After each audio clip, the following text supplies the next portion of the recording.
guys, welcome back.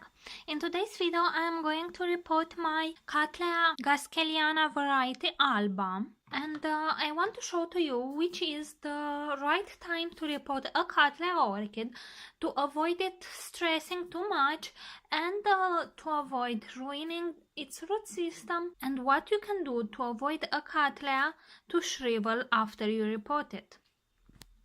So, as you can see, my orchid has some growing root tips at the base of the pseudobulb, and this means she is in active growth because that will be the new root system of the orchid, which will adapt to the new medium. So, as we can see, I have a lot of roots, and I also have growing root tips on the older roots, which is amazing. So I will try as gently as possible to remove all the medium because I am going to repot it in leca and seramis.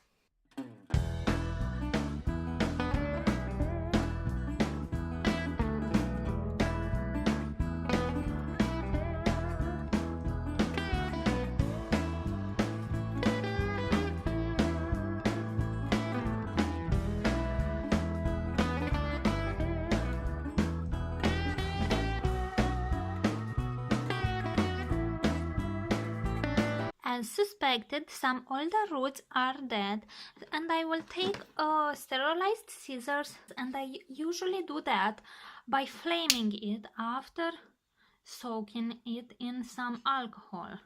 This will disinfect the scissors perfectly. Dead roots on Cattleya usually are mushy, or if they are dead for a long time, if you pull on the root, a string will be left behind. That means that root it is not viable anymore, so you can safely cut it.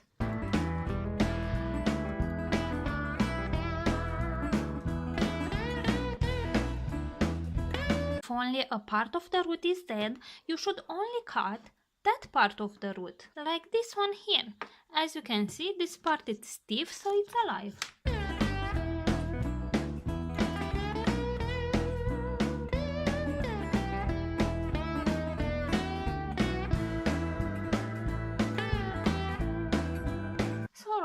All these roots are alive. Now I want to cut this dried pseudobulb.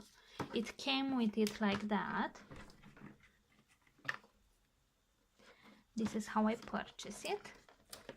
Now, because it is completely dry, I don't need to apply any cinnamon on it. And now what you want to do, it is spray the orchid with hydrogen peroxide 3%, which will kill any snails that may be on this orchid. Make sure when you repot Cattleyas you don't trap any water in the new growths, because otherwise they will rot.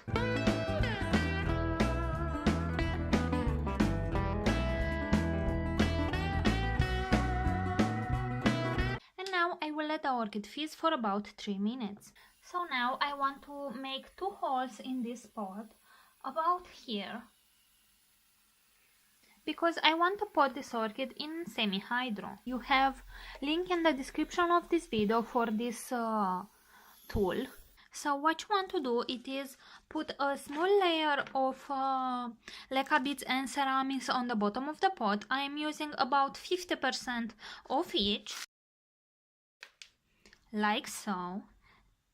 I will make sure I will leave this root outside because it was an aerial root, so we don't want to damage it. And I will try to center the orchid as close to the back side of the pot as possible, so I leave as much space for new growth as I can get. And as you can see, I am quite lucky. I have 3 directions of growth.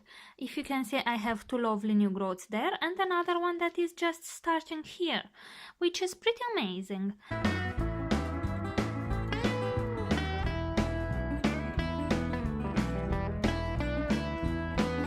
This orchid is about 1 year from flowering size, so I guess from this growth I should get some flowers.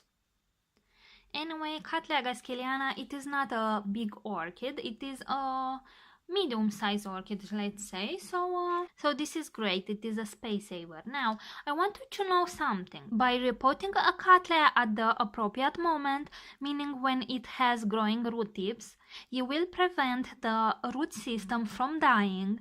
And anyway, in any case, if that orchid it is particularly sensitive, even if the root system dies, she will produce a new root system in any time. So she will be fine. Now I will do a lot of updates on this orchid because I want to show to you that cattleyas can be perfectly grown in semi-hydro and they are doing great, and that the roots won't die. And now let's take you and show you how I water it. So when you water orchids in semi-hydro, you want to put water in the pot until the water is on the top of the pot, and then let it drain to draw through those side holes.